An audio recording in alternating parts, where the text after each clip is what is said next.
wish that I could just wish away my feelings, but I can't. Sand hurts my feelings. I don't like sand, Hurts my sand. feelings. Haunted by thick sand in my very soul. Sand. Are you suffering as much as I am? Sand hurts my feelings. Tormenting me. I'm in agony. Sand hurts my feelings. I don't like sand. Hello, and welcome to The Sand Hurts My Feelings, a Star Wars podcast from a Swiftie point of view. I'm your host, Alex. And I am your other host, Sarah. And today we're going to be talking about connections between Padmé Amidala and 1989 Taylor's version. We're going to try not to get into the weeds, as we were in the past episode, about just Star Wars. It was a good conversation and some fun times. It was. We enjoyed it greatly. We hope you enjoyed it as well. Yes, but we're going to try to be a little bit more on point this episode. But before we dive into our content, Alex, how are you doing? I'm doing fantastic. How are you doing, Sarah? I'm doing well. It just celebrated my birthday, which is a big deal for me. I am a person who makes a big deal out of my birthday. Alex is not such a person. I am the opposite. Yep. Yes. So we balance each other well. So I had a great time with that. And I looking forward to the updates that we get out of Star Wars Celebration here coming up. So that is good. We are enjoying our Taylor Swift memorabilia that we mentioned in the last episode. Mm-hmm. So we will eventually have a wall of both of these people. Of Taylor and Elton. Hopefully. That'd be great. Maybe we'll start another podcast about Elton and Star Wars. Oh my gosh. I'm just kidding. We do have our Elton John playlist on the Feeling the Force pod website. We do. And it is a lot of fun to make those playlists. Yeah. So please check out our Feeling the Force podcast. Our sister podcast. And then we will now shift to our amazing thoughts on Attack of the Clones. That's where I'm like, why are you saying amazing? So Alex, I want to hear about your first experience or experiences with Attack of the Clones. Oh, because I said amazing because I thought you were going to start. No, you're starting. Because I am starting, it was not good. I have tried really hard to enjoy this Attack of the Clones. When I first saw it, I did see it in theaters. I was just like, okay, that was a thing. And I tried to, and I will fully acknowledge, again, Sarah has not ever heard this. I have an older brother, and he affected me in this, my perception of this film, of watching Yoda fight Count Dooku. Mm-hmm. I was like, it's cool. It was interesting to see him flip around, but like, does it make any sense? No. And so that was where I think my disillusionment with the prequel series began, because I do believe I felt this movie was boring. I will fully admit, again, another thing that Sarah has never known, I offered this movie, I believe it had to have been the year it came out. So I cannot give a definitive year, but I believe it was the year it came out. I offered this movie up as the movie that the whole family would watch on New Year's Eve. Oh, wow. And did you guys do it? And we watched it on VHS. Oh my God. And then we watched the extended, like the deleted scenes on the end of the VHS. Okay. So again, I think young Alex was like, I'm really bored with most of this, but then there's the battle at the end. And I was like, this is okay. I like battles. I like fights. Mm-hmm. And again, George knew who he was aiming at, of children. Mm-hmm. Because as I grew older, I'm like, this is really dumb and really problematic. especially the relationship between Padme and Anakin. And so I struggled with this one later on, and I will fully say this is my second least favorite Star Wars film. It's still not great. That's fair. So that those are my feelings on Attack of the Clones. I did see it in theaters, so Okay. I'm excited to hear your thoughts on it as a non-theater viewer and not really knowing anything. It's like as your second Star Wars film Yeah.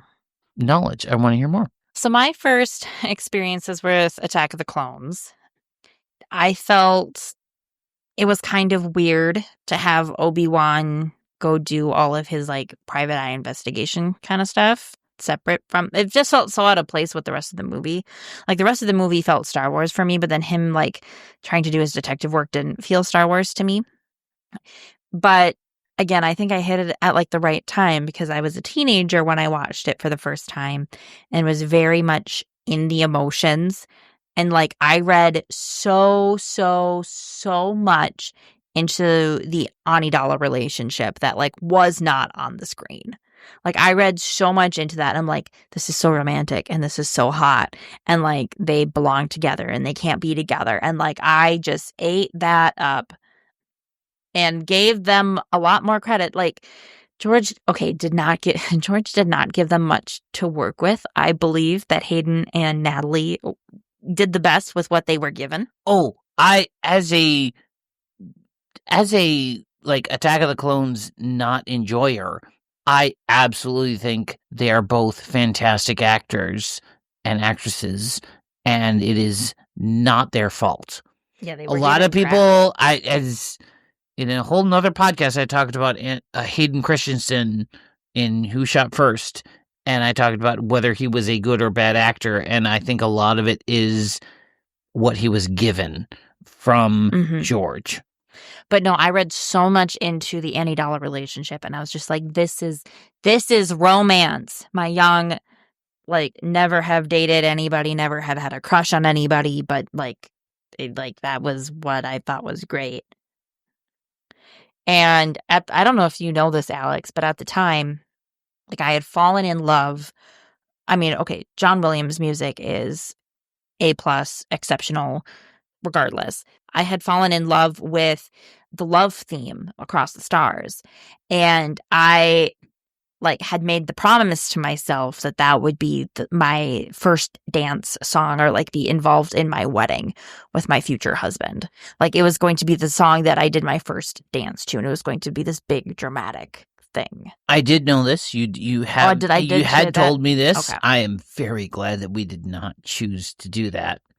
I am also at our wedding. Also glad. Newsflash: we are married. Yes, if you did not know that, we are a married couple. We've mentioned that multiple times on the podcast before. But no, we did not include Across the Stars in our wedding day at all, and I'm okay with that decision. We included frickin' R2-D2 and Chewbacca, which was and the throne room baller. scene. And the throne room scene. But it was, again, amazing Star Wars pieces were involved in our wedding. Yes. So that is my first experience. I have become disillusioned on the romance since because I've actually like been in relationships with people and seen other people be in relationships with people where I hadn't when I was younger, and like there's problems in how all of that is portrayed, to say the least. Are you ready to chat about your pick for Padmé from 1989, Taylor's version? So again, I am very proud of myself because, as I have mentioned, I was not a huge fan of Attack of the Clones, but because as I started, I was not a fan, but Sarah has opened my eyes to it. I still don't like it. It is still, I think, my second or third least favorite Star Wars film, but I have opened my eyes to it. My pick today is Wonderland. And this is Padme and Anakin's journey through their whole relationship when they're on Naboo in Attack of the Clones to where Anakin leaves for Mustafar. He has slowly been moving away from her as he turns further towards the dark side. So, to begin with us, I have, didn't they tell us don't rush into things? Didn't you flash your green eyes at me? Didn't you call my fears with a Cheshire cat smile? Ooh, didn't it all seem new and exciting? I felt your arms twisting around me. It's all fun and games till somebody loses their mind. Oh, that line Yep, there. there's the line of Anakin loses his mind of I've got to protect Padme, even though she is her own person. Mm-hmm. Oh, darling, we found Wonderland. You and I got lost in it, and we pretended it could last forever. We found Wonderland. You and I got lost in it, and life was never worse, but never better. So again, this is their perfect moment in Attack of the Clones and pre-Anakin turning in Revenge of the Sith. And it continues with her in Wonderland, in Wonderland, in Wonderland. I reached for you, but you were gone. I knew I had to go back home. You searched the world for something else to make you feel like we had. And in the end, in Wonderland, we both went mad. And that is Mustafar. Again, most of my talks here end back on Mustafar, unfortunately. But we get back to Mustafar, and they are both mad at each other and how wrong they view each other, but how Padme sees everything happening in the world and in the galaxy, and she cannot continue to love Anakin in the way that he was, in the way that he is. She continues to love him in the way that he was, of like how he loved her and how he loved democracy in his self-proclaimed way. But when you look at Attack of the Clones and you look at any of those pieces, like he never really loved democracy. He only loved Padme and Palpatine. And so whatever Palpatine says, he's willing to do if it saves Padme. Very nice. I do really like Wonderland, so I'm glad to have it included. What's your pick? It's obviously not a match, unfortunately. No, it is not a match. But for 1989 Taylor's version, I picked Wildest Dreams. And I see this being an Attack of the Clones moment and kind of moving forward from there. So, like, this affair between her and Anakin is not going to go well. It's a bad idea that could be both of their downfalls. They'd be living a lie because their relationship has to be so secret. But, like, they go for it and do it anyway. And I also think some of the lines in here foreshadow her death and allude to how Padme's memory haunts Anakin. So kind of going line by line.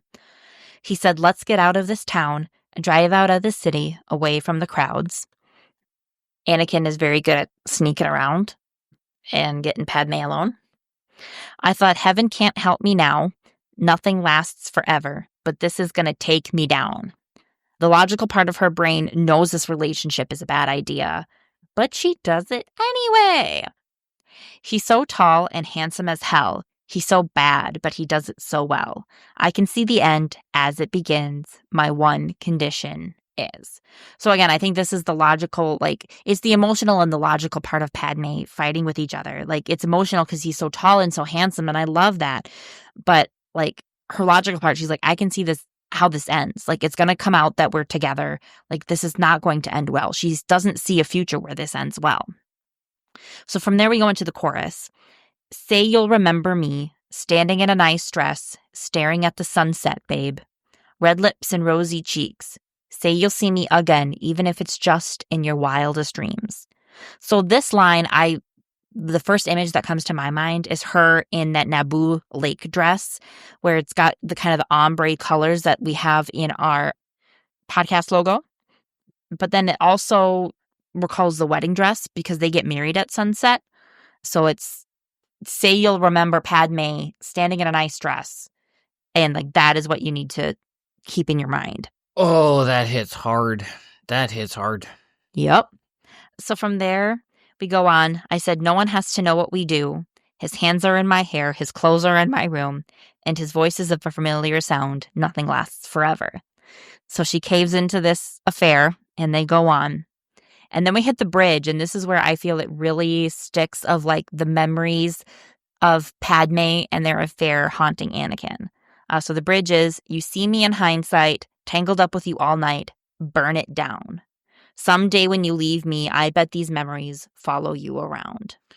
Oh, wow, that hurts. Right. And then that's how Anakin wants to remember Padme, is standing in a nice dress, staring at the sunset, red lips and rosy cheeks. But he killed her. But he killed her. You can't remember her that way.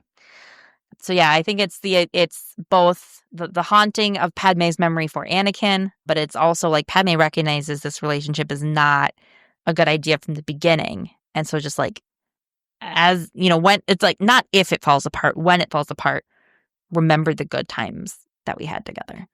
Well, that's the thing, because like, as you look at it, like she's super smart. She's so super smart when it comes to like that lakeside scene where she's like, I won't let you do this to yourself and all that jazz. But then she thinks she's going to die. And that's when she lets her true feelings come forward. And that's the frustration of like, but then they survive. And so she's like, well, and so she's like, well, confessions. I've made this confession. I can't go back on it when everything, it's basically what she has said in that, because that's the thing that I find interesting is like, she literally basically says in that fireside scene, like, I love you. She does. But I won't let you destroy your life or my life because of your feelings. Right. But then, and so like, and Anakin's like, okay, well then you don't love me. But then when she's about to die on Geonosis, she's like, I love you. Mm-hmm. And I've always loved you. And I want you to know that before I die. Mm-hmm. And then she doesn't die. And it's one of those things where I'm just like, could you, like, I wanted you to know, but like, couldn't you still, like, I still love you enough. That's where it gets troublesome for me. Cause I'm like, does she not love him enough to let him go? Cause there is that thought of like, I love you. And like, cause that's the vibe I get off of the fireside room of like, I love you. And as he says of like, you do have feelings for me. And she's like, I'm not going to let you destroy your life. And then she admits of like, yep, totally love you. Totally enthralled with you. And then they survive because she's like, I'm going to die. So I should tell you that I love you. And then she's like, I survived. And so because she has expressed this love, well, there's no turning back. And I wonder about that of like, what changed there? What, like, she still loves him, and she obviously loved him in the fireside room. Like, because she has said because she said the actual words, is that what changed? But because like, to me, it's still weird that of like, oh, I'm not going to let you destroy your life, but then I'm now going to destroy your life because I've admitted that I love you. Versus in the previous version, I'm not going to say that I love you. Well, I mean, maybe she had the realization that like life is too short and we don't know how much time we have. Alex just super rolled his eyes at me. I did, because again, like there's so much of this stuff that people talk about of like, oh, like show, don't say. But like, there's there are absolutely moments where you need to tell the audience what is happening. Mm-hmm. Like you cannot just be like, okay, they're in love. Like she was obviously in love with him at the fireside room. Like what has changed? Mm-hmm. What changed her mind? That now we That can... now, like, okay, now like we're gonna survive. Like in that battle scene where they're at the arena, like she's like, "Yep, I'm gonna die. I love you." Like it's very obvious she loved him at the fireside room because it's super uncomfortable and she doesn't run away from him. So it's that kind of stuff where I'm just like, where do we draw these lines? Where do we feel this? And I'm like, where do we get that connection? So that's just my thoughts. Those are valid thoughts. Like I said at the beginning, like when I first watched this movie, I thought the romance was like on point, but then it's like to your point, it's such a shift that takes place, and the audience isn't brought along with, because it's like, yes, they both have now said they love each other, but does that necessarily mean like let's go ahead and get married versus like let's just go ahead with this affair? Like they went through such leaps in Attack the Clones to get where they got. Yes, completely agree. Yeah. But that's how I'll always remember Padme, is in a nice dress. Because her fashion was great. I love Padme fashion. Especially, I will preface that of like, I'm not a huge fan of her Revenge of the Sith fashion. I will say anything pre-Revenge of the Sith. Very much on board. I mean, most of her Revenge of the Sith fashion is just to hide her pregnancy. I'm not going to say what reason, but I'm like, she does not look fantastic. But before we go with that, we mentioned in our previous episode that we were going to talk about Kaylea's picks. Yeah. So let us discuss Kaylea's picks. Do you have her? I don't have it up. Debut. I have her Fearless, so then I'll pull that up. So what needs to happen, actually, and I wonder about this, is that Kaylea, who we met at Twin Cities Con in 2024, she actually had the exact same pick as Sarah for the debut. And so maybe we need to have them get together and have their trivia off, because they totally matched and it was amazing and it was perfectly good heart. And she completely agrees with every reason that basically Sarah gives. For Fearless, it was a little more difficult for her, but she chose love story. But she feels that for Padme and Anakin, it is that forbidden love, running away, and then we see their a lot of their secret plot wars in their Clone Wars series. And so that is connection that she feels, and it is very Romeo and Juliet-esque. Yes. That she believes. And then for her Speak Now. For Speak Now, you have it up? Yeah, Okay. I have it up. Go for it. And so then for her, Kaylea's pick for Speak Now, she did Innocent.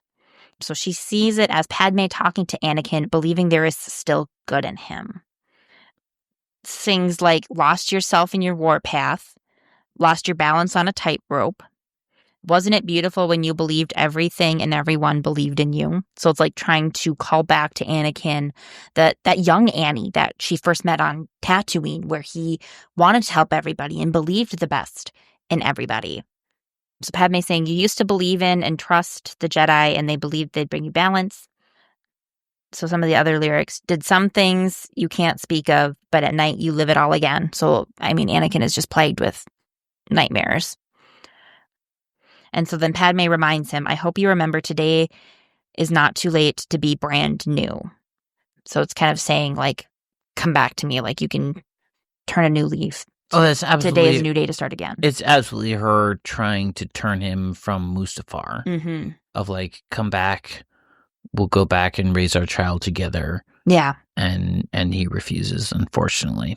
Right. And because the whole point of innocent is like this the person that Taylor is singing to has done some bad things, but she wants to give a second chance and give forgiveness. And that's what Padmé does with Anakin over and over again. Over and over is again. give forgiveness and give a second, third chances. Even though they don't deserve them. That's a whole nother. But that's the thing of like, Yeah. but that's the connection. And I think is fantastic with Kalia's pick. Kalia's pick is that she is like, Padmé is giving Anakin this chance that he doesn't necessarily deserve. Mm-hmm. And Taylor is giving this chance to Kanye, because I don't know if you all know what the song is about. That's who the song is about. Is Kanye is like, she's giving this second chance to Kanye of like, hey, you're innocent, and he absolutely does not deserve it. Especially when, again, we are in our current timeline. I guarantee, would not write this song about him. It was with everything that has everything that has come out since about Kanye. Yeah. But it was just, that connection is. It's really good. It's a really fantastic connection that both of them are singing about somebody that a lot of people would view like doesn't deserve that second chance. Mm-hmm. But they are trying to give that second chance to that person. Mm-hmm. Very much agreed. Kalia also brings up that When Emma Falls in Love would be a good pick for Padmé for Speak Now, which I think is great.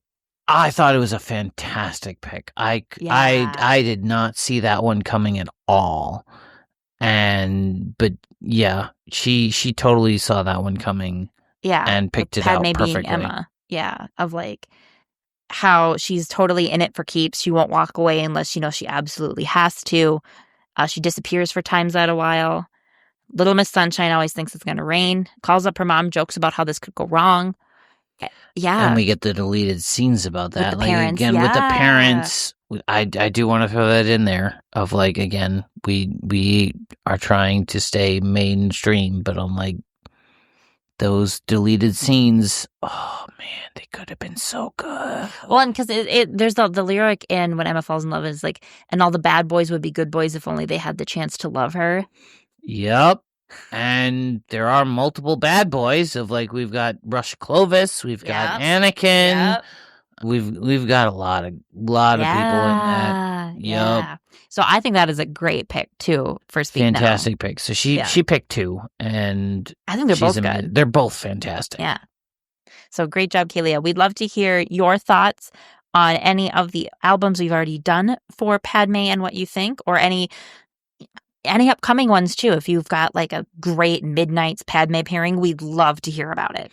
And I mean, if you're new to the podcast too, we are open to any response. So if you've just found us and have a selection for Leia, we would, and granted that was our season 1, we would love to hear about it, and we would love to talk about that selection. Yes. So I do want to preface that of like, it is not just, it has to be within this preface of whenever you're hearing this. We will always talk about each individual response, and we love hearing from our fans. We also just really enjoy talking about this. Yeah, we love Taylor Swift and Star Wars. We love Taylor Swift and Star Wars, and that is enough for us. So if you don't listen, we're sorry to hear that, but we love talking about it. So, all right. So you have done a really good job of finding and filling out these awesome, or the BuzzFeed quizzes. Yes. And so I will say I am not going to take credit for this, because it was Kalia sent this over to us through our Instagram. She found a really cool, what is your vault track? And somebody just randomly assigned all your vault tracks, all the different vault tracks from the current released albums. And it is based on your birth month. Oh, love that. So yes, so it's based on your birth month. And I'm not going to go through all of the songs. I'll repost it on our Instagram. But for Sarah, whose birthday is in March, so her vault track is all of the girls you loved before. I'm okay with this because I love Lover. It was my first Taylor Swift album, and it's a really cute song. It is a pretty cute song because again, you're not. To me, that one's actually a really good one. Because just the song itself, because it's again going back to, hey, like I understand you're not like celibate, and like you're not like other people had you've had other people in your life, and so that was I like that. Mine is it fits my personality really well. It does so much.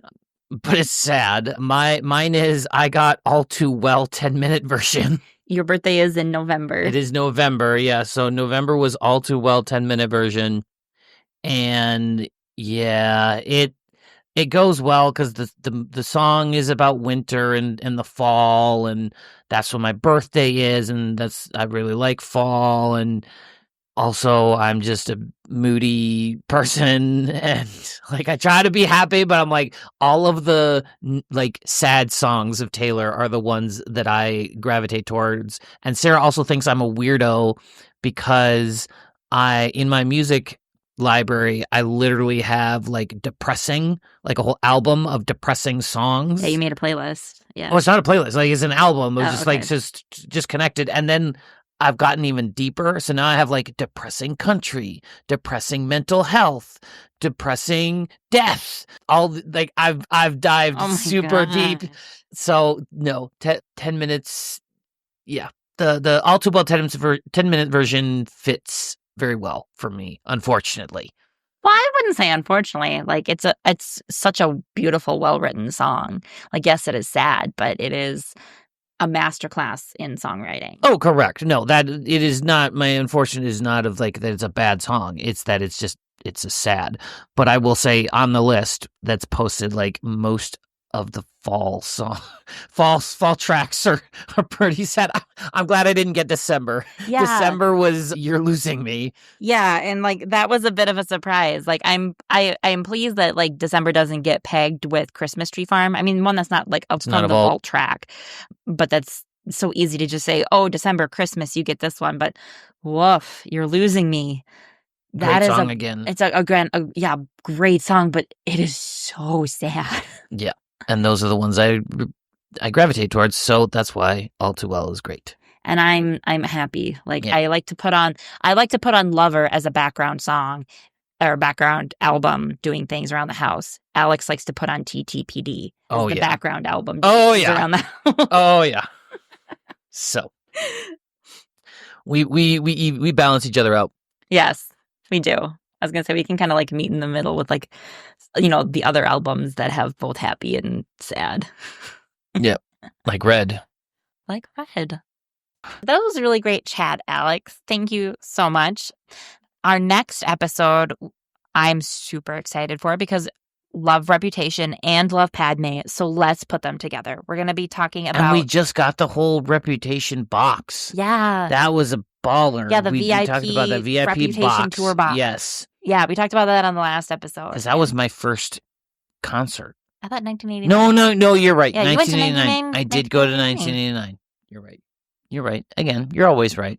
I was going to say Reputation was the first concert that I saw because we watched the one on Netflix. Netflix, yes. Yeah. Anyway, so I'm very excited to talk about that. But if you'd like to chat with us in the meantime, we have a Redbubble where you can buy stuff to represent the pod at Sandy Feelings. Our Blue Sky is also Sandy Feelings. You can find us at Instagram and Threads at The Sand Hurts My Feelings Pod. We are less active there because of our current state in society, but we are very much on Blue Sky. We will also respond to any of those places, but we are not as active on the Instagram and Threads. Correct. And if social media is not your jam, we also have a good old-fashioned email. You can send us your thoughts and ideas at thesandhurtsmyfeelingspod@gmail.com. This has been an amazing episode. I'm so excited to continue discussing Taylor Swift and Star Wars, but I want you all to remember, may the Force be with you. Forever and always. May the Force be with you. Forever and always, yeah.